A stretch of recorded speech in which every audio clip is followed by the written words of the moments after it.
Hello again. A friend of mine sent me an article posted on Liberty Alliance, and I thought it might be beneficial if I turn this into a video. I will attach the link so you can forward either the article itself and or my video to whomever you feel might be interested in this.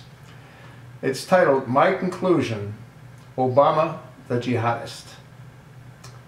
Benghazi was back in the news last week. After years of legal battles, a private group was able to accomplish what Congress was unable or unwilling to do. As a result of an FOIA lawsuit, Judicial Watch was able to obtain copies of emails showing senior White House National Security Advisor Ben Rhodes had altered Benghazi talking points. After years of lobbying by conservative groups, the spineless speaker John Boehner finally agreed to appoint a select committee with more power to pursue the investigation into the Benghazi cover-up. Perhaps he has finally realized that the administration has been lying and stonewalling. Many suspect that the administration deliberately covered up the terrorist assaults for political gain shortly after the election. I suspect more subversive motives that are only a part of an extensive jihadist strategy. Let us start by considering the results of Obama's Middle East policy. He supported Islamic jihadists in overthrowing Gaddafi in Libya. Libya is now a terrorist state. He supported the so-called, quote, Arab Spring, end of quote, in Egypt, which resulted in a Muslim Brotherhood terrorist state in Egypt. When the people of Egypt rose up to overthrow his oppressive government, Obama continued to voice support for the jihadists.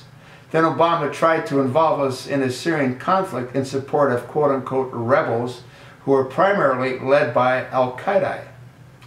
In fact, prior to his death, Ambassador Stevens was being used by the administration to supply arms to al-Qaeda forces in Syria.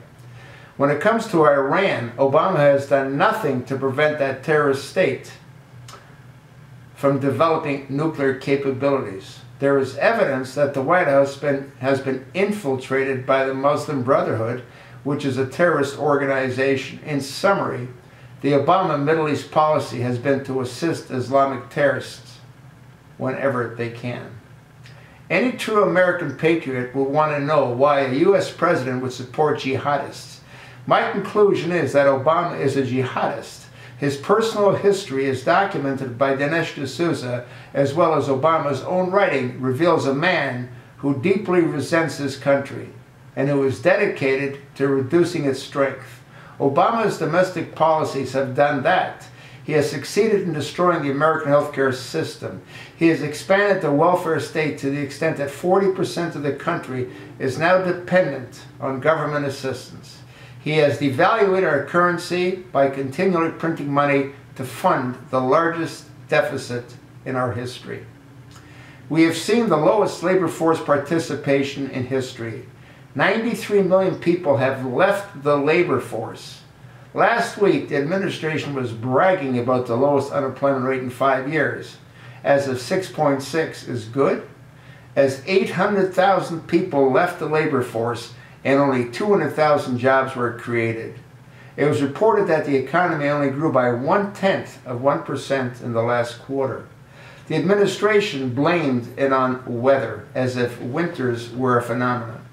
We must conclude that Obama and his policy advisors are either bungling idiots or there is a deliberate strategy to wage war on Americans. I choose the latter.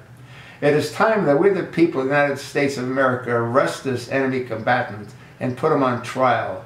He should be tried for treason and suffer the penalty if found guilty. Now, how many times have I said exactly the same thing on every point that was raised in this particular article? How many times have I said that? Once again, there's no need for you to search for this. You'll see the link.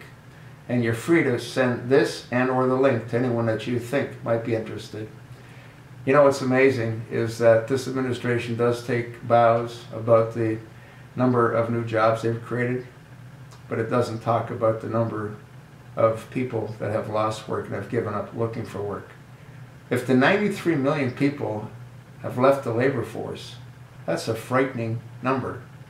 There's only, what, 325 million people in America.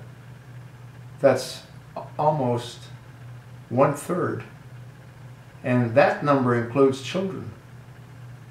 Can you see where this is all headed? It's pretty frightening, is it not? If you enjoyed this information that was published, or if you enjoyed this video, please make certain that you send it along. I can't do this alone, but we can do something if we all work together.